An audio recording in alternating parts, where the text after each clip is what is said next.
ఇక్కడికి వచ్చాక అది కూడా అర్థమైందంటే హీఈస్ ఎ షై పర్సన్ అని అర్థమైంది. నాకు అదే అర్థమైంది. సిగ్గా మన ఫేస్ కి అది కూడానా ఆ థింగ్ అనేది నాకు అర్థమైంది. మా ఇష్టం కొంచెం సైలెంట్ గా ఉంటారు కాబట్టి అదే వాళ్ళు ఉన్నాలేనట్టు.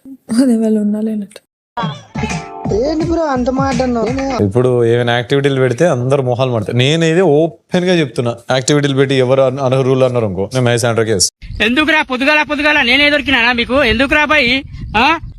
నేను అన్ని క్యాల్కులేట్ చేసి వేస్తా ఆశ, ఉత్తగా వేసేనట్లా ఏదో అగ్రజ్ ఉందనో లేకపోతే వాళ్ళు నాకు వేసిరనో అట్లా వేయను నేను.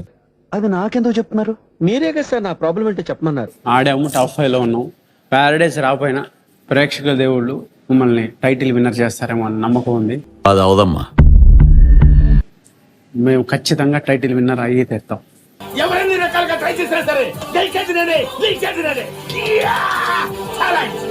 థ్యాంక్ యూ గురుగారు. మేము బాధపడలే, ప్యారడైజ్ కాదు కావాల్సి, మాకు ఒక ఆశ ఉండే.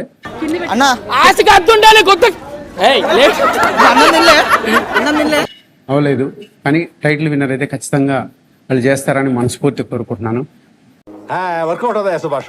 కళ్యాణ్కి 20 బౌండరీస్ పోతాయి. ఒకవేళ అక్కడ తెలుసు ఇద్దరే ఉన్నాం, కళ్యాణ్కి ఒక 20 పోతాయి. ఇదే ఎక్కడ పెట్టింది? జపాన్ వాళ్ళు అక్కడ ఏవేవో కనిపెడుతుంటే ఏం కనిపెట్టుకొచ్చాడు చూడు. అంతే, ఆ 20 ఇంకో దగ్గర సంపాదించుకోవచ్చు. అయినా సరే పోకూడదు. వీళ్ళ మళ్ళీ తర్వాత డ్రామాలు ఆడడం మొదలెట్టాడు. ఆయన సంగతి మీకు తెలవా, ఆయన అట్లా నటిస్తాడు, మహా నటుడు అసలు. ఏమనుకో, అందుకే ఆ రోజు కూడా సీరియస్ ఆ విషయంలో. అరే పిల్లలు పాపం వాళ్ళకి ఎందుకు అది నాకు నచ్చలేదు.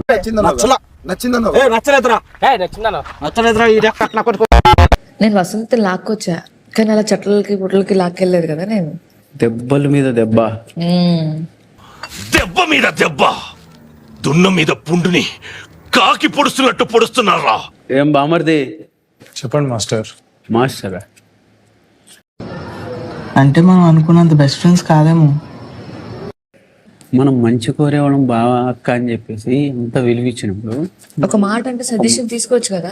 వాడు అడగకుండా మీరు ఎందుకండి సలహా ఇవ్వడం? అడగకుండా ఇచ్చేదాన్ని సలహా అంటారు, కెలుక్కుంటే వచ్చేదాన్నే వాసన అంటారు.